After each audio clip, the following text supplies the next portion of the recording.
नमस्कार साथियों, स्वागत है आपका आपके अपने YouTube चैनल पर्याय क्लासेज में। आज जो हम बात करने जा रहे हैं वो बात करने जा रहे हैं हम राजस्थान के क्रांतिकारियों की। राजस्थान के जो प्रमुख क्रांतिकारी रहे उनके बारे में हम इस चैप्टर में पढ़ेंगे। ये हमारे कक्षा 9 की जो RBC की जो बुक्स चल रही है उसमें ये टॉपिक है हमारे, और ये हमारे रीट में भी है, पटवार में भी है, ठीक है। यहाँ तक कि RS तक में भी पूछा जाता है। तो यहाँ से क्या क्या इंपॉर्टेंट क्वेश्चंस हमारे बनते हैं उनकी हम इसमें चर्चा करेंगे। तो देखिए, बात करते हैं। दिल्ली के बादशाह के विघटित होने के बाद ही यहाँ अंग्रेज़ों को अपने पांव पसारने का अवसर मिला। यानी जब दिल्ली की जो हुकूमत कम पड़ने लगी उसके बाद में आपने जैसे पढ़ा था फर्स्ट चैप्टर में कि जो मराठा आक्रमण होने लगे, और उसके फलस्वरूप जब मराठा को मतलब धन दे करके और बाद में शक्ति संगठन के द्वारा भी उनको नियंत्रित नहीं किया जा सका, उस केस में क्या हुआ कि जो राजस्थान के राजपूत राजा थे उन लोगों ने अंग्रेज़ों से संधियाँ कर ली, सहायक संधि, और उसके फलस्वरूप क्या हुआ, यहाँ पे धीरे धीरे अंग्रेज़ अपना पांव पसारने लगे। राजस्थान में सामंतवाद के सबसे कोर और घृणित रूप अंग्रेज़ों के शासनकाल के देन है। अगर हम बात करें कि राजस्थान में जो सामंतवाद है, ठीक है, जो सामंतशाही जो प्रथा चल रही आ रही थी, तो वो इतना घृणित रूप नहीं था, लेकिन ये अंग्रेज़ों के शासन के टाइम बहुत ज़्यादा घृणित हो गया। कारण क्या था कि अंग्रेज़ उन पर दबाव डाला करते थे ज़्यादा लगान देने के लिए। अब सामंत लोग वो सारा लगान किसानों पे डाल देते थे। तो इस तरह से क्या हो गया कि क्या कहते हैं, बहुत ज़्यादा उनका शोषण होने लग गया। परंतु इस काल के आरंभ होने के साथ ही उस शासन का विरोध भी आरंभ हो गया। यानी जैसे शोषण होने लगा तो उनका विरोध भी चालू हो गया। इस दौर की अनेक साम्राज्य विरोधी कविताओं का संबंध भरतपुर से। तो हम यह देखेंगे कि बहुत सारी साम्राज्य विरोधी या इस तरह की कविताएँ भी लिखी गई जिसने जनता में राष्ट्रीयता की भावना का प्रसार किया, वीरता की भावना का, वीर रस से संपूर्ण लिखी गई, ठीक है। मराठा सरदार होलकर ने यहाँ शरण ली। तो ये आप ध्यान रखना, मराठा सरदार जो होलकर है, ठीक है, होलकर ने यहाँ पे क्या ली थी, शरण ली थी। और आपने पहले पढ़ा भी है कि 5 नवंबर 1817 को एक समझौता हुआ था। अंग्रेज़ों ने होलकर से एक समझौता करके जो राजस्थान के जो राजपूत शासक है उनसे संधि करने का जो अधिकार है वो प्राप्त कर लिया था। तो होलकर ने यहाँ पे शरण भी ली थी भरतपुर में। भरतपुर के राजा रणजीत सिंह ने अंग्रेज़ों से संधि के बावजूद होलकर को अंग्रेज़ों के हवाले करने से इनकार कर दिया। इस पर अंग्रेज़ों ने भरतपुर पर हमला कर दिया, और जब भरतपुर पर हमला किया गया तब कविराज जो बाकीदास थे उन्होंने एक कविता लिखी थी, वो है आछो गोरा हट जा, राजा भरतपुर को रे गोरा हट जा, भरतपुर गढ़ बांको किलो रे बांको, गोरा हट जा। भरतपुर से संबंधित एक कविता कविराज बाकीदास की है। तो ये जो कविता लिखी गई है ये लिखी है बाकीदास ने। तो आप कैसे ध्यान रखो, अगर कभी पूछ भी ले, या जैसे जो हिंदी के स्टूडेंट है, हिंदी लिटरेचर वाले, वहाँ पूछा जा सकता है। तो यहाँ देखो दे रखा भरतपुर गढ़ बांको, तो बांको से याद रखना कि ये जो कविता है ये बाकीदास जी की है। वे जोधपुर नरेश मानसिंह के राजकवि और उनके राज काव्य गुरु थे। तो बाकीदास का संबंध जो है वो हमारे जोधपुर से रहा है, ठीक है। जोधपुर के जो नरेश मानसिंह थे, राजा मानसिंह थे, उनके राजकवि थे ये। तो ये इंपॉर्टेंट क्वेश्चन है, इसको याद रखना। आप पूछा जा सकता है आपसे कि बाकीदास किनके दरबार में थे, तो मानसिंह राठौड़ जो थे उनके दरबार में थे। उनकी ग्रंथावली नागरी प्रचारणी सभा से 3 खंडों में प्रकाशित हो चुकी है।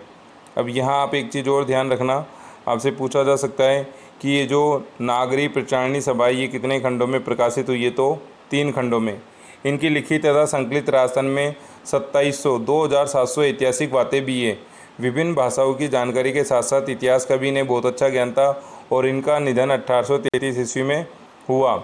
उतन विलावत किलकता कानपुर अविया ममोई लंक मदारस मेला यलम धुर वहन अंग्रेज वाटन चला भरतपुर ऊपर हुआ मेला। विलायत से आकर अंग्रेज अपने इल्म के बल पर कलकत्ता कानपुर बम्बई मद्रास तक अधिकार करता चला गया है, और अब वे भरतपुर पर छड़ आया है, ठीक है। ये सब नगर जिस देश में है उसका नाम भारत खंड है। अंग्रेज़ों ने जो फौज बटोरी है वे इसी देश के विभिन्न प्रदेशों के लोगों से बनी है, क्योंकि अंग्रेज़ केवल व्यापार करने के उद्देश्य से आए थे, और व्यापार करते करते जब उन्होंने देखा कि हम यहाँ सत्ता भी हथिया सकते हैं तो हम ज़्यादा मुनाफा कमा सकते हैं, तो उस कंडीशन में उन्होंने यहाँ पे बहुत सारे जिसको कहते हैं भाड़े के सैनिक या सैनिकों की भर्ती की, और विभिन्न अलग अलग रेजिमेंटें उन्होंने बना ली। सैन रेजिमेंट असंख्य मल्टना तणे संग भट्ट तिलंग बंग किलंग तना मिलिया अभंग जंग भरतखंड पारका उसूर उवे मारका वजेंद्र रे दुरंग मिलिया। कविता में उल्लास का स्वर है क्योंकि अंग्रेज आक्रमणकारी विजयी न हुए थे। गीत की दो मज़ेदार पंक्तियाँ हैं। थया वलहीण लश्कर फिरंगथान रा चिण इनान रा इलम चलिया। फिरंगिस्तान का लश्कर बलहीन हो गया है। चीन और यूनान से जो इल्म सीखा था वह व्यर्थ हो गया है। भारत के सामंत बिना लड़े ही अपनी भूमि शत्रु को सौंपते जाते, इसलिए कवि बांकीदास बहुत दुखी थे। इन सामंतों में राजस्थान के सामंत सबसे आगे थे। तो कवि यहाँ ये कहने का प्रयास कर रहे, बांकीदास जी बहुत दुखी, और वो ये कहने का प्रयास कर रहे कि जो राजस्थान के सामंत थे वो सबसे ही ज़्यादा मतलब वो युद्ध लड़ना ही नहीं चाह रहे अंग्रेज़ों से, और बिना युद्ध के ही वो अपनी धरती किसको, अंग्रेज़ों को सौंपते जा रहे। तो यहाँ इस तरह की जो कहावत है या जो ये कविता है, ये हमारे जो, अगर आप कभी हिंदी लिटरेचर में मतलब सेकंड ग्रेड का पेपर दोगे हिंदी से या फर्स्ट ग्रेड दोगे तो वहाँ इस तरह के क्वेश्चंस बनते। ठीक है, हमारे क्या प्रश्न बनेगा उसकी भी चर्चा करेंगे। अंग्रेज आयो अंग्रेज मुल्क रे ऊपर आहस लीधा खेची उरा धनिया मरे ने दीती धरती धनिया उबो गई धरा। अंग्रेज मुल्क पर चढ़ा आया है, उसने देश का सत खींच लिया है। सत का मतलब है जो सत्य वचन यहाँ के लोग बोलते थे, तो सच बोलना लोग बाग भूलने लग गए और झूठ, और ये वास्तविकता भी है क्योंकि जब अंग्रेज भारत पे नहीं आए थे तो भारत जो है वो ये मान लो कि लगभग अधिकांश व्यक्ति सभी सत्य बोला करते थे।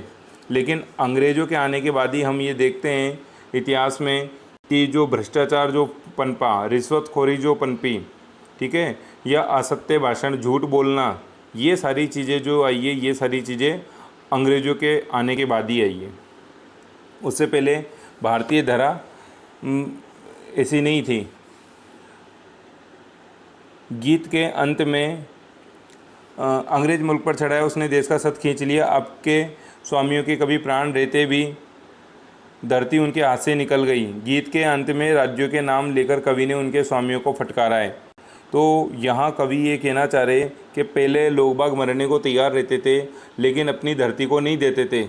ठीक है, लेकिन अब हालत ये है कि लोग बाग या राजा लोग या सामंत लोग जीवित हैं और उनके जीवित होते हुए भी उनकी धरती को उनसे कोई ले जा रहा है। कौन कौन है तो देखिए, यहाँ बात की गई है। पुरजोधान उदयपुर जयपुर ये धारा खूंटा परियाण आगे गई आवसी आके बाके आसल किया बखान। अब इसका मीन्स क्या है? इसका मतलब है जोधपुर उदयपुर जयपुर आदि ने अपने गौरव का नाश कर दिया है। देश को गुलाम होना था और वे हो गया है, अब आज़ाद होना होगा तब हो जाएगा। ठीक है, यानी कवि एक तरह से क्या खा रहे, रोज़ खा रहे कि जब होना है जब हो जाएगा, तुम्हारे किए अब कुछ नहीं होने का। सच्ची बात को मैंने सच्चाई के तरीके से प्रकट कर दिया है। अंग्रेजों से संधि करके गद्दी बचाए रखने वाले सामंत वास्तव में स्वाधीन नहीं है। ये तथ्य बांकीदास के सामने स्पष्ट है। आगे स्थिति बदलेगी ये आशा भी उन्हें है।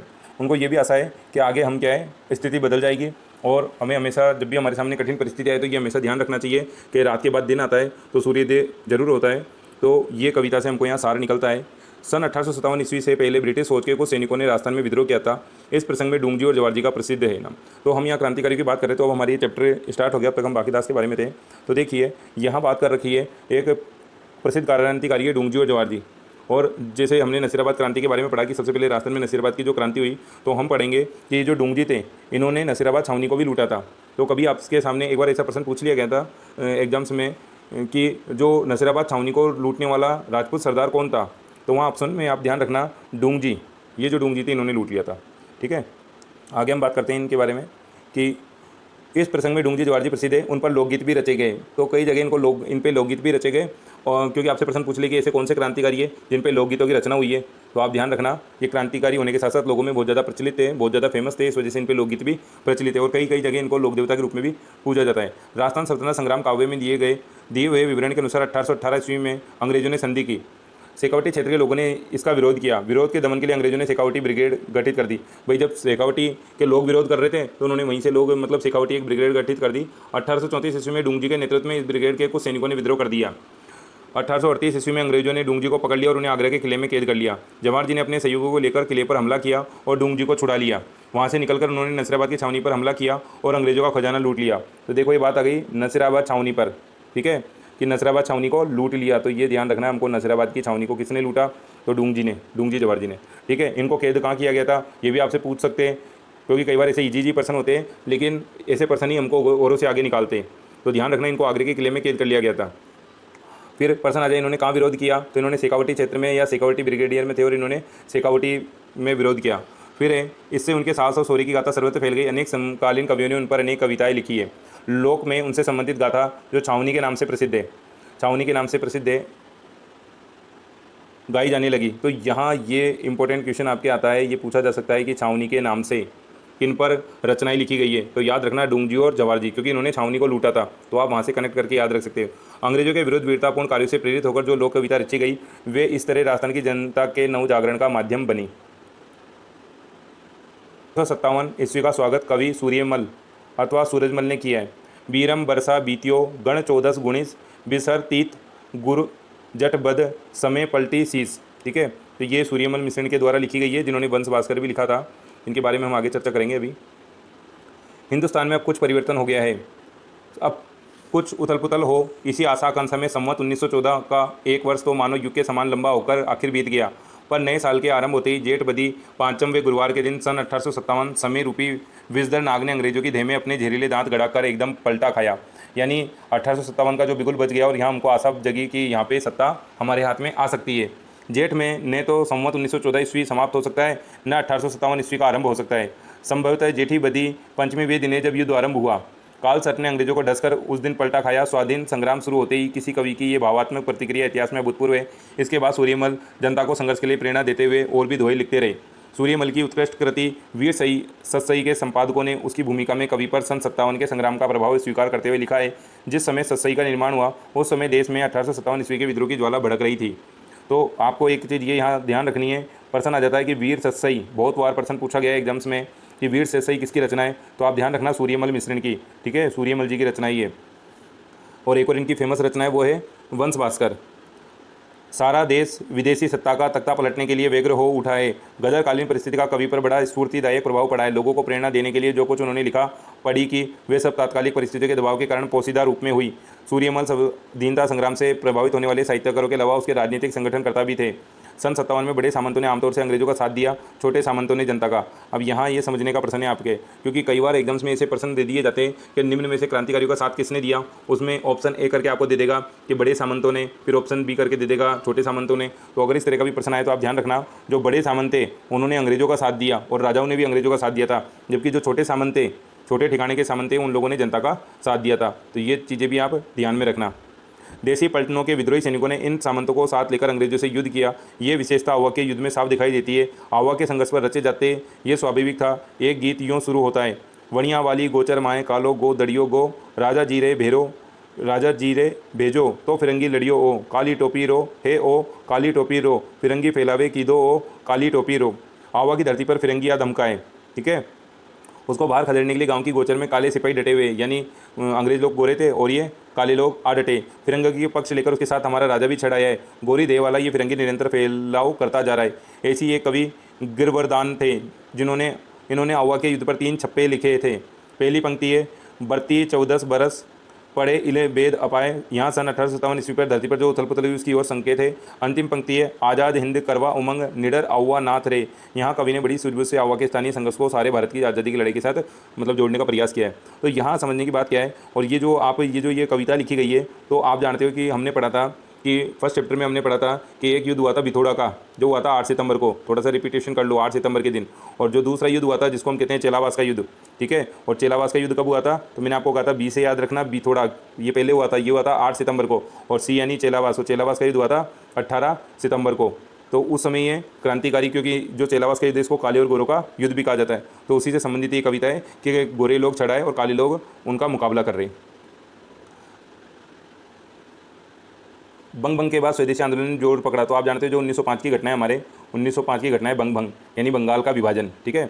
इसके साथ ही सशस्त्र क्रांति के प्रयास आरंभ हुए। तो ये भी ध्यान रखना, सशस्त्र क्रांति के प्रयास कब आरंभ हुए, जो बंग भंग की घटना उसके बाद में ये क्रांति के जो प्रयास है वो बहुत तेज हो गए थे। ये प्रयास राजस्थान में भी, इनकी विशेषता ये है कि ये आरंभ से ही समाज सुधार और शिक्षा प्रसार से जुड़े रहे। क्रम से इन्होंने किसानों को आधार बनाकर जन आंदोलन का रूप लिया। यद्यपि इनका क्षेत्र सीमित था, फिर भी इन्होंने देश के सामने मिसाल रखी।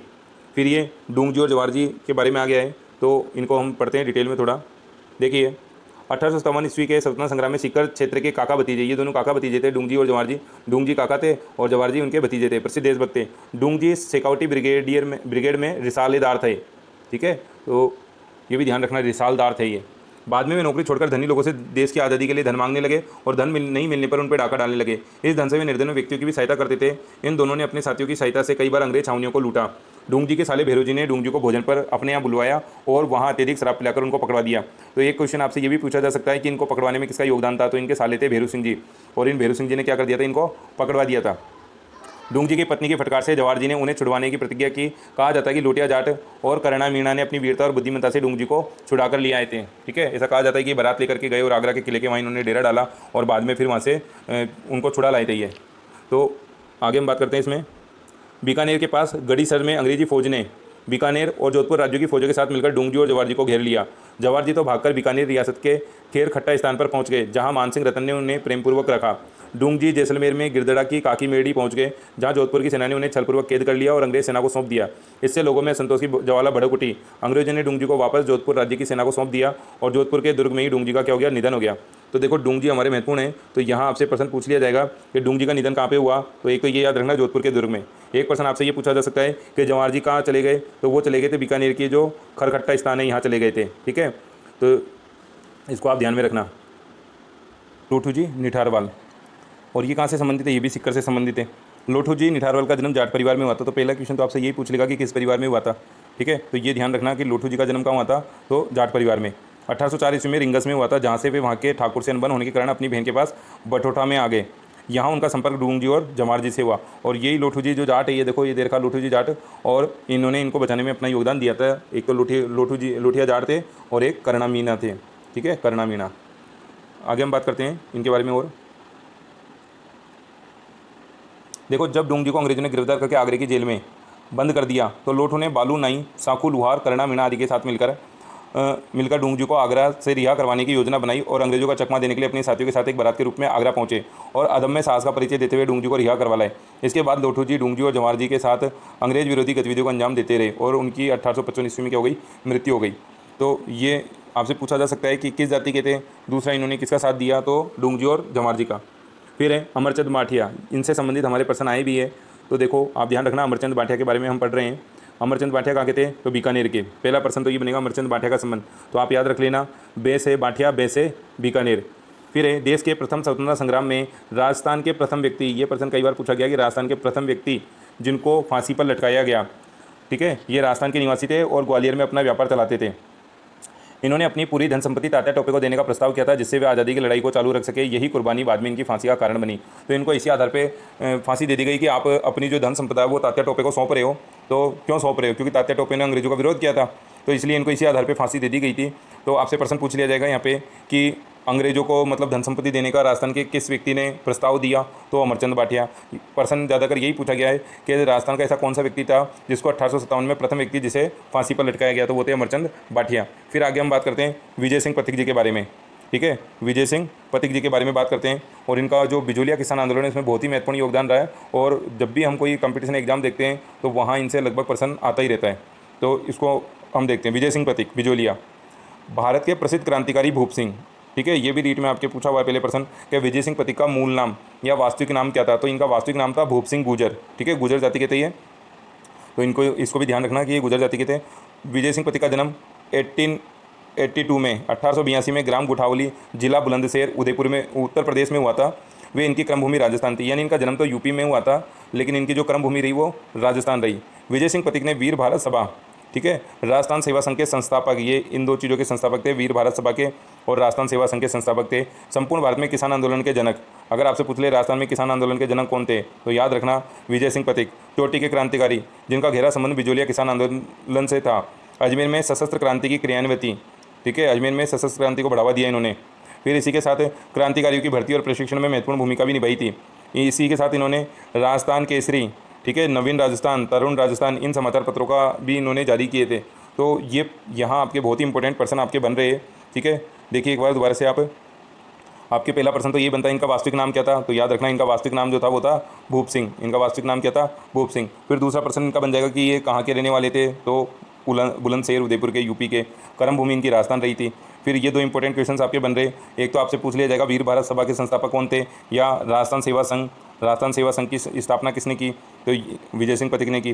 फिर ये प्रश्न भी इन पर पूछा गया है कि इन्होंने कौन कौन से अखबार निकाले, तो राजस्थान केसरी, नवीन राजस्थान और तरुण राजस्थान। ठीक है, तो ये अखबारों के नाम भी आपको याद रखने, ये अक्सर पूछे जाते रहे। तो विजय सिंह पथिक जी के बारे में और भी महत्वपूर्ण जानकारी है, जैसे मैं आपको देता हूँ कुछ और जानकारी है। जैसे विजय सिंह जो पथिक थे, इन्होंने बिजोलिया किसान आंदोलन का जो द्वितीय चरण है, जो सेकंड चरण था, उसका नेतृत्व किया था। ठीक है, और इनको वहाँ पे फिर कैद भी कर लिया गया था, और कैद करके इनको जो अजमेर की टाटगढ़ जेल है, ठीक है, ये टाटगढ़ अभ्यारण्य भी है, ध्यान रखना, टाटगढ़ में अभ्यारण्य भी है और टाटगढ़ जेल, और ये आती है अजमेर के अंदर। और इसका जो निर्माण करता था वो था एक तरह से कर्नल टोड, तो उस टोड के नाम पे, जिनको हम घोड़े वाले बाबा कहते हैं, उन्हीं के नाम पे ये जेल बनाई गई है, टाटगढ़ जेल, और वहीं पे इनको कैद रखा गया था। तो ऐसा प्रश्न पूछ ले कि इनको कैद कहाँ रखा गया था, तो आप याद रखना टाटगढ़ जेल में कैद रखा गया था। आगे हम बात करते हैं अर्जुन लाल सेठी की। राजस्थान में स्वतंत्रता आंदोलन के प्रसिद्ध, ठीक है, स्वतंत्रता आंदोलन के प्रसिद्ध स्वतंत्रता सेनानी क्रांतिकारी अर्जुन लाल सेठी की जन्मभूमि जयपुर है। तो पहला प्रश्न तो आपसे ये पूछ लेगा कि ये कहाँ के थे, तो याद रखना जयपुर के। दूसरा प्रश्न पूछ लेगा सशस्त्र क्रांति की अलग किसने जगाई राजस्थान में, तो अर्जुन लाल सेठी ने। सेठी ने जयपुर में 1905 में जैन शिक्षा प्रचारक समिति की स्थापना की। यह प्रश्न भी पूछा हुआ है कि जैन शिक्षा प्रचारक समिति की स्थापना किसके द्वारा की गई, तो अर्जुन लाल सेठी के द्वारा। कब की गई, तो 1905 में। इसके तत्वाधान में वर्धमान विद्यालय, वर्धमान छात्रावास और वर्धमान पुस्तकालय चलाए गए, जो क्रांतिकारियों के प्रशिक्षण केंद्र थे। तत्कालीन जयपुर के महाराजा सवाई माधो सिंह द्वितीय ने राज्य का प्रधानमंत्री बनाना चाहा था इनको, लेकिन इनका राष्ट्रप्रेम इतना ज़्यादा था कि इन्होंने मना कर दिया, इनकार कर दिया, और कहा कि अर्जुन लाल नौकरी करेगा तो अंग्रेजों को भारत से बाहर कौन निकालेगा। तो इन पे ये प्रश्न भी पूछा जाता रहा है। अब ये यहाँ पे तो अर्जुन लाल लिखा हुआ है, वहाँ आपको अर्जुन लाल लिख के नहीं देंगे, वहाँ प्रश्न दे देंगे, वहाँ लिख देंगे मैं, वहाँ लिख के दे देते मैं नौकरी करूँगा तो अंग्रेजों को भारत से बाहर कौन निकालेगा। ये कथन किसका है, तो ध्यान रखिए ये अर्जुन लाल सेठी जी का कथन है। और इनके समय जो महाराजा थे जयपुर के वो कौन थे, तो ध्यान रखना सवाई माधो सिंह द्वितीय, ये इनके समय महाराजा थे। फिर आगे हम बात करते हैं, सेठी ने देश में भावी क्रांति के युवकों को तैयार किया। जोरावर सिंह, प्रताप सिंह, माणिक चंद, मोती चंद, विष्णुदत्त आदि क्रांतिकारी इन्हीं के विद्यालय से जुड़े थे। स्टेट होल्डिंग बम कांड, ठीक है, स्टेट होल्डिंग बम कांड, फिर आरा हत्याकांड और काकोरी कार्रवाई, ये इनसे संबंधित रही है। अजमेर में रहते हुए इन्होंने कुछ पुस्तकें लिखी थी, एक तो लिखी थी शूद्र मुक्ति, स्त्री मुक्ति और महेंद्र कुमार। तो ये तीनों पुस्तकें भी वेरी वेरी इंपॉर्टेंट है, आपको दे दिया जाएगा निम्न में से कौन सी पुस्तक इनकी नहीं है, और उसमें दे दिया जाएगा शूद्र मुक्ति, स्त्री मुक्ति और महेंद्र कुमार, और एक अन्य कोई नाम दे दिया जाएगा। ठीक है, इन्होंने हिंदू मुस्लिम एकता पर भी बल दिया। तो यहाँ से हमको इतनी बातें याद रखनी है, जिसमें ये 2-3 बातें ज़्यादा महत्वपूर्ण है। सबसे महत्वपूर्ण बात कि अगर मैं अंग्रेजों की नौकरी करूँगा, ये वाला स्टेटमेंट जरूर याद रखना। ठीक है, आगे हम बात करते हैं केसरी सिंह बारेहट की, और इनका संबंध था सापुरा भीलवाड़ा से। राजस्थान के प्रसिद्ध कवि और क्रांतिकारी, ये कवि भी थे और क्रांतिकारी भी थे, ये ध्यान रखना। इनकी जन्मभूमि सापुरा थी और कर्मभूमि कोटा थी। इनका जन्म सापुरा रियासत के देवपुरा गांव में हुआ था। सन 1903 में वायसराय लॉर्ड कर्जन द्वारा आहूत दिल्ली दरबार में शामिल होने से रोकने के लिए, आहूत का मतलब है आयोजित होना। ठीक है, तो ये यहाँ कुछ क्वेश्चन बनते हैं, और ये सारे प्रश्न हमारे लगभग रीट आर्टेट वगैरह में पूछे हुए पहले कि कब आयोजित किया था, तो 1903 में। किसने आयोजन किया, तो लॉर्ड कर्जन ने। कहाँ आयोजित किया, तो दिल्ली दरबार, दिल्ली है ना। वहाँ कौन जा रहा था, तो वहाँ जा रहे थे जो मेवाड़ के जो महाराणा थे, मेवाड़ के महाराणा थे फतेह सिंह, ये फतेह सिंह जी जा रहे थे। तो ये प्रश्न पूछा गया है कि किसको दिल्ली दरबार में जाने से रोका, फतेह सिंह ने। किसने रोका, तो केसरी सिंह बारेहट ने रोका। क्या किया, तो ये ध्यान रखना, ये लिखा था इन्होंने चेतावनी चूंटिया। ठीक है, यानी चेतावनी देते हुए चूंटिया, यानी आप जानते हो चूटिया भरना, तो उस तरह से मन में इस तरह की बात उत्पन्न हो जाना। तो इस तरह की भावना इन्होंने इसमें 13 सोल्टे लिखे, और उनमें इस तरह की बात लिखी कि आपके जो पूर्वज थे, जैसे महाराणा प्रताप वगैरह मेवाड़ से संबंधित, तो वो लोग विदेशियों के सामने नहीं झुके, तो फिर आप क्यों झुक रहे हो। तो इस तरह की बातें इन्होंने लिखी थी, और उसमें इन्होंने 13 सोल्टे लिखे थे, और ये सोल्टे इन्होंने डिंगल भाषा में लिखे थे। तो ये भी आप ध्यान रखना, ये किस में लिखे गए थे, तो ये डिंगल भाषा में लिखे थे, डिंगल भाषा में। ठीक है, अगर आपसे पूछ ले किस भाषा में, क्योंकि एक है हमारे पिंगल भाषा और एक हमारे डिंगल भाषा, तो ये डिंगल भाषा में लिखे गए थे, ये भी याद रखना 13 सोल्टे। आगे हम बात करते हैं, लिखे जो उनकी अंग्रेजों के विरुद्ध भावना स्पष्ट अभिव्यक्ति थी। ब्रिटिश सरकार की गुप्त रिपोर्टों में राजपुता में विप्लव फैलाने के लिए केसरी सिंह बारेहट और अर्जुन लाल सेठी को खास जिम्मेदार माना गया। तो ये 2 क्रांतिकारी ऐसे महत्वपूर्ण थे जिनको अंग्रेजों ने टॉप लिस्ट में शामिल किया। इन्होंने राजस्थान के सभी वर्गों को क्रांतिकारी गतिविधियों से जोड़ने के लिए 1910 में वीर भारत सभा की स्थापना की। तो वीर भारत सभा की स्थापना कब हुई, 1910 में वीर भारत सभा की स्थापना की गई क्रांतिकारियों को जोड़ने के लिए। और इसी में हमने पढ़ा कि इसके संस्थापक कौन थे, तो विजय सिंह पथिक का भी इससे संबंध है, अर्जुन लाल सेठी का भी इससे संबंध है, और इनका भी इससे संबंधित है, केसरी सिंह बारेहट का भी। राजस्थान में सशस्त्र क्रांति का संचालन किया और स्वतंत्रता की आग में अपने संपूर्ण परिवार को झोंक दिया। तो देखो ये लाइन यहाँ लिखी हुई है, और ये एक बार पेपर में पूछी भी जा चुकी है। प्रश्न ऐसे आया था कि ऐसे कौन से क्रांतिकारी थे जिन्होंने अपने पूरे परिवार का ही बलिदान कर दिया। ठीक है, तो केसरी सिंह बारेहट ऐसे थे जिन्होंने अपने पूरे परिवार को झोंक दिया था इसमें। श्री बारेहट ने अपने सहोदर यानी इनके जो भाई थे, सगे भाई जोरावर सिंह, उनको, इनके पुत्र थे प्रताप सिंह और इनके जामाता थे ईश्वरदान आसिया को रास बिहारी बोस के सहायक मास्टर अमीरचंद की सेवा में क्रांति का व्यवहारिक अनुभव लेने के लिए भेजा था। ठीक है, व्यवहारिक अनुभव लेने के लिए भेजा। तो देखो अपने बेटे को भी लगा दिया क्रांति में, भाई को भी लगा दिया, और जमाता जो थे ईश्वर दान आशिया उनको भी इन्होंने इसमें क्रांति के जो यज्ञ के लो उसमें कुदवा दिया, या ठीक है शामिल कर दिया। यानी कि इनका जो पूरा परिवार था वही देश के लिए शहीद हो गया। तो ये प्रश्न भी इन पर पूछा गया है। आगे हम बात करते हैं, देश की स्वतंत्रता के लिए अपना सब कुछ होम कर देने वाले क्रांतिकारी कवि केसरी सिंह ने अगस्त 1941 में अंतिम सांस ली। तो 1941 में इनका निधन हो गया। कुंवर प्रताप सिंह बाराहट, ये इनका संबंध भी शाहपुरा से। शाहपुरा में जन्मे कुंवर प्रताप सिंह को देशभक्ति विरासत में मिली थी, क्योंकि जब इनके पिताजी केसरी सिंह इतने बड़े देशभक्त थे तो वैसे ही संस्कार इनके बेटे को भी मिले। इनके पिता केसरी सिंह बाराहट और चाचा जोरावर सिंह बाराहट प्रसिद्ध क्रांतिकारी थे। क्रांतिकारी मास्टर अमीरचंद से प्रेरणा लेकर देश को स्वतंत्र कराने में जुट गए। ठीक है, तो इनको मास्टर अमीरचंद से प्रेरणा लेकर के उनसे बम बम बनाना सीख लिया था इन्होंने। वे रासबिहारी बोस का अनुसरण करते हुए क्रांतिकारी आंदोलन में सम्मिलित हुए। रासबिहारी बोस का प्रताप सिंह पर बहुत विश्वास था। प्रताप सिंह बाराहट को बनारस कांड के संदर्भ में गिरफ्तार किया गया। तो देखिए इन पे जो आपके प्रश्न पूछ लेगा वो पूछ लेगा कि प्रताप सिंह का संबंध किस कांड से है। ठीक है, कांकोरी कांड, इस तरह से आपको दे देगा बनारस कांड। तो ध्यान रखना प्रताप सिंह बाराहट का संबंध है बनारस कांड से। सन 1917 में बनारस षड्यंत्र अभियोग द्वारा इन्हें 5 वर्ष के सश्रम आश्रम की सजा हुई। बरेली के केंद्रीय कारागार में इन्हें अमानवीय यातनाएं दी गई ताकि अपने सहयोगियों का नाम उनसे पता किया जा सके, किंतु उन्होंने किसी का नाम नहीं बताया। तो इनको 5 साल की सज़ा मिली थी। तो प्रश्न इसे पूछ लेते हैं कि इनको किस जेल में रखा गया था। तो याद रखना बरेली की जेल में। ठीक है, तो प्रताप सिंह से याद रखना बी से बनारस कांड और बी से ही बरेली की जेल। आगे हम बात करते हैं, भारत सरकार के गुप्तचर निदेशक सर चार्ल्स क्लीवलैंड ने प्रताप को घोर यातनाएं दी, मगर ये सब भी प्रताप को नहीं तोड़ पाए। बरेली जेल में क्लीवलैंड ने प्रताप सिंह से राज उगलवाने के लिए कहा तुम्हारी माँ तुम्हारे लिए बहुत रोती है, मतलब उसको इमोशनल ब्लैकमेल करना चाहा और कहा कि आपकी जो माँ है तुम्हारी माँ है वो तुम्हारे लिए बहुत रोती है। तब प्रताप ने जवाब दिया लेकिन मैं सैकड़ों माँओं के रोने का कारण नहीं बन सकता। वैसे तो किसी भी पुत्र को अपनी माँ के रोने का कारण नहीं बनना चाहिए, लेकिन जब इन्होंने देखा कि मेरी एक माँ के रोने से अगर मैं शहीद भी हो जाता हूँ, क्योंकि अगर मैं अपने साथियों का नाम बता दूंगा तो फिर इतने सैकड़ों लोगों की माँओं को या उनका बलिदान हो जाएगा, उनको रोना पड़ेगा। तो मेरी वजह से अगर वो सब कुछ भी रहते तो इन्होंने कितनी बड़ी बात कही, और उस समय इनकी उम्र लगभग 22 वर्ष की थी। तो इसलिए ये कथन फेमस है। तो यहाँ 2 कथन है, आप इनको ध्यान कीजिए। एक कथन है ये ऊपर वाला, ये दे रखा है कि तुम्हारी माँ रोती है। पर्सन पूछ रहे तुम्हारी माँ रोती है, ये किसने कहा? तो याद रखना क्लीवलैंड ने कहा। और पर्सन आ जाए मैं सैकड़ों माँओं के रोने का कारण नहीं बन सकता। ठीक है, या कई जगह आप ऐसा भी लिखा देखोगे, वहाँ पर्सन वहाँ लिखा हुआ जाता है कि मेरी माँ रोती है तो रोने दो, पर मैं अन्य माँओं के रोने का कारण नहीं बन सकता। तो वो कथन किसका था? तो ये कथन था प्रताप सिंह बाराहट का। ठीक है, ये आप ध्यान रखना।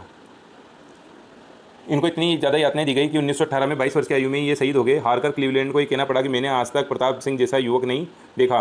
तो ये कथन भी किसका है? ये कथन भी आपके क्लीवलैंड ने कहा था। फिर आगे हम बात करते हैं बालमुकुंद बिस्सा, जोधपुर के। इन्होंने नागौर में चरखा संघ और खद्दर भंडार की स्थापना की। तो ये इंपॉर्टेंट चीज़ें ध्यान रखना, चरखा संघ और खद्दार भंडार। ठीक है, राजस्थान के जतिनदास बालमुकुंद बिस्सा का जन्म 1908 में डिडवाना तहसील के पीलवा गांव में एक साधारण परिवार में हुआ था। 1942 ईस्वी में जयनारायण व्यास के नेतृत्व में शुरू हुए जन आंदोलन के दौरान बिस्सा को 9 जून 1942 को भारत रक्षा कानून के अंतर्गत बंदी बनाकर जेल में डाल दिया गया। जेल में राजनीतिक बंदियों से होने वाले दुर्व्यवहार के विरुद्ध बिस्सा ने लंबी भूख हड़ताल की। ठीक है, और ये जो भूख हड़ताल की यही इनकी कारण बन गई, भूख हड़ताल की वजह से इनकी मृत्यु हो गई। तो इसलिए इनको राजस्थान का जतिनदास कहा जाता है। तो इन पे जो प्रश्न पूछा जाता है अक्सर वो यही पूछा जाता है कि राजस्थान का जतिनदास कौन है? तो याद रखना बालमुकुंद बिस्सा। ठीक है, और इनकी मृत्यु कैसे हो गई थी? तो भूख हड़ताल की वजह से।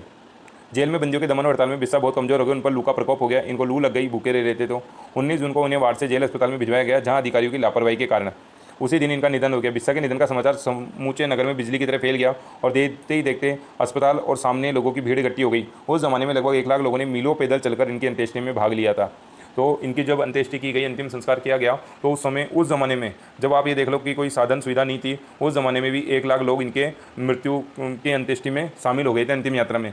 कि ऐसा व्यक्ति है जो देश के लिए भूखा रहा, भूख हड़ताल की और इसलिए शहीद हो गया ताकि और लोगों को अच्छा खाना मिल सके। तो इसलिए लोगों ने इनको, तो यहाँ से आपके 2 प्रश्न आपको ध्यान रखने हैं। तो यही पूछ लिया जाता है कि राजस्थान के जतिनदास कौन है? तो बालमुकुंद बिस्सा, और इनकी मृत्यु क्यों हो गई थी? तो भूख हड़ताल की वजह से। आगे हम बात करते हैं सागरमल गोपा। ये भी प्रमुख क्रांतिकारी रहे और जैसलमेर से संबंध है। तो इन पे जो पहला प्रश्न आता है वो तो यही आता है कि सागरमल गोपा का संबंध कहाँ से है? तो आप याद रखना जैसलमेर से। ठीक है, जैसलमेर से इनका संबंध रहा है। जैसलमेर में जन्मे सागरमल गोपा जीवन पर्यंत अपनी जन्मभूमि के दुखों को दूर करते रहे। उन्होंने अत्याचारी, निरंकुश, राजशाही का कड़ा विरोध कर जैसलमेर राज्य में राजनीतिक चेतना उत्पन्न करने के साथ साथ शिक्षा प्रसार पर भी विशेष जोर दिया। गोपा ने आज़ादी के दीवाने, तो ये इंपॉर्टेंट है, इनकी कुछ बुक्स है, ये भी पूछ लेते हैं। आज़ादी का दीवाने, रघुनाथ सिंह का मुकदमा और जैसलमेर का गुंडाराज पुस्तकें छपाकर वितरित की, जिनमें जैसलमेर राजशाही के काले कारनामों की लंबी सूची और उनकी कटु आलोचना की। इसके लिए उनको राज के कोप का भाजन बनना पड़ा। तो ये इंपॉर्टेंट है, ये आपसे पूछ लेते हैं कि इनके द्वारा लिखी गई पुस्तकें कौन सी? आज़ादी के दीवाने, रघुनाथ सिंह का मुकदमा और जैसलमेर का गुंडाराज। ये तीनों पुस्तकें इनके द्वारा लिखी गई थी। एक चौथी पुस्तक कोई भी यहाँ दे दी जाएगी, है ना, या फिर हो सकता है प्रयोग सभी भी आ जाए। तो वहाँ क्या रहता है, आपको ये तीनों बुक्स के नाम याद होने चाहिए। तो पहला प्रश्न तो बनता है इनका संबंध कहाँ से, जैसलमेर से। अब जैसलमेर से तो जैसलमेर का गुंडा राज लिखेंगे, ठीक है। फिर गुंडा राज तो आज़ादी नहीं, मतलब आज़ादी दिलवाना चाहते तो आज़ादी के दीवानी लिखेंगे। और फिर रघुनाथ सिंह का मुकदमा, ये 3 किताबें इनके द्वारा लिखी गई थी। इन्हें राजद्रोह के आरोप में 24 मई 1941 को जेल में डालकर इन पर अमानवीय अत्याचार किए गए, जो मानव को शोभा नहीं देते, ऐसे बुरे अत्याचार किए। जेल में अप्रैल 1946 में इन पर तेल छिड़ककर इन पर आग लगा दी गई। तो ऐसा भी प्रश्न आता है कि ऐसे कौन से क्रांतिकारी थे जिन पर तेल छिड़ककर आग लगा दी गई थी, या जेल में जिनको यातनाएं देकर मार दिया गया था, ठीक है, तेल छिड़ककर या केरोसिन डालकर, ऐसा भी आ जाता है केरोसिन डालकर मार दिया गया। तो याद रखना सागरमल गोपा। फिर है नानाभाई खाट, रास्तापाल डूंगरपुर प्रजामंडल ने उत्तरदायी शासन की स्थापना और रियासती अत्याचारों के विरुद्ध 1947 ईस्वी में आंदोलन चलाया, जिसे माणिक्यलाल वर्मा का निर्देशन प्राप्त था। रास्तापाल के नानाभाई खाट ने प्रतिज्ञा की कि जब तक मेरी जान रहेगी तब तक मैं अपने गांव रास्तापाल की पाठशाला बंद नहीं होने दूंगा। तो देखिए ये फिर एक स्टेटमेंट आ गया, और ऐसा पूछा जाता रहा है तो पूछा जा सकता है आपसे कि ये कथन किसका था। तो याद रखना नानाभाई खाट का। और इस निर्णय की जानकारी जब जागीरदार को हुई तो पुलिस सुप्रीटेंडेंट और जिला मजिस्ट्रेट पाठशाला को जबरन बंद कराने पहुंच गए, और 18 जून 1947 को दल बल सहित ग्राम रास्तापाल पहुंच गए। नानाभाई खाट ने उत्तर दिया कि प्रजामंडल के आदेश से ही पाठशाला बंद की जा सकती है। मजिस्ट्रेट ने कहा मैं महारावल का आदेश लेकर आया हूँ। नानाभाई ने महारावल का आदेश मानने से इनकार कर दिया। तब डंडों और बंदूकों के कुंदों से पाठशाला के आंगन में नानाभाई खाट की निर्मम पिटाई की गई, और बंदूक के प्रहार और आघातों से वे इतने घायल हो गए कि वह चिर निद्रा में सो गए, यानी उनकी मृत्यु हो गई। तो ये अक्सर पूछा जाता है कि रास्तापाल से संबंधित कौन है, या फिर आपसे पूछ लेगा कि रास्तापाली की जो पाठशाला थे वहाँ जब बंदूकों से इनसे पीटा गया तो किसकी मृत्यु हो गई, तो नानाभाई खाट की। फिर है आगे सरदार हरलाल सिंह झुंझुनू। सरदार हरलाल सिंह का जन्म झुंझुनू जिले के हनुमानपुरा गाँव में हुआ था, 1901 में हुआ था। सरदार हरलाल अशिक्षित थे, तो ये ध्यान रखना अशिक्षित थे। प्रश्न आ जाए निम्न में कौन अशिक्षित था, क्योंकि एक बार प्रश्न पूछा गया है कि निम्न में से कौन मुगल बादशाह अशिक्षित था। तो इस तरह का प्रश्न पूछा गया, तो यहाँ भी प्रश्न बन सकता है, आपको दे देगा निम्न में कौन अशिक्षित था। तो दिखने में नॉर्मल सा प्रश्न है, लेकिन कभी कभी ऐसे प्रश्न हमको अटका देते हैं वहाँ। तो याद रखना अशिक्षित कौन था, जो सरदार था, और हरलाल सिंह, ठीक है। आगे हम बात करते हैं। हरलाल सिंह ने रियासती और जागीरदारी जुल्मों का डटकर विरोध किया। किसान और प्रजामंडल आंदोलन में इन्होंने सक्रिय भूमिका निभाई। विद्यार्थी भवन झुंझुनू की स्थापना कर उसे राजनीतिक और सामाजिक गतिविधियों का केंद्र बनाया। इसी केंद्र से इन्होंने किसान आंदोलन का संचालन किया। कुशल नेतृत्व के कारण उनके सहयोगी ने उन्हें सरदार की उपाधि दी। तो आपसे एक प्रश्न ये भी पूछा जा सकता है कि इनको सरदार की, हरलाल सिंह जो थे, इनको सरदार की उपाधि किसने दी थी। तो ध्यान रखना इनके जो सहयोगी थे, इनके सहयोग करने वाले थे, और इनके अच्छे नेतृत्व की वजह से, जबकि ये अनपढ़ थे, अशिक्षित थे, उसके बावजूद भी इतना अच्छा नेतृत्व कर रहे थे कि इनके लोगों ने इनको सरदार कहा।